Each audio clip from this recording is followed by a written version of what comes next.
বিগত 16 বছর ধরে রাজনৈতিক দল হিসেবে বিএনপি একটি দল, যেই দলের নেতা, কর্মী, সমর্থক সহ বহু মানুষ গুম, খুন, অত্যাচারের শিকার হয়েছে, নির্যাতনের শিকার হয়েছে।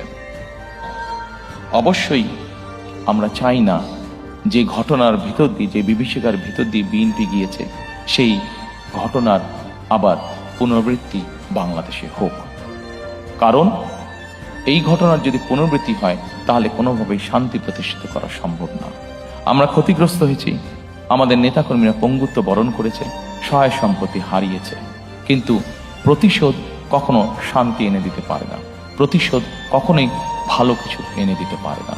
এবং সেই জন্যই আমরা মনে করি সর্বস্তরে যত দ্রুত সম্ভব দ্রুততার সাথে আইনের শাসন প্রতিষ্ঠিত করাই একমাত্র এই দেশ এবং জাতিকে রক্ষা করতে পারে।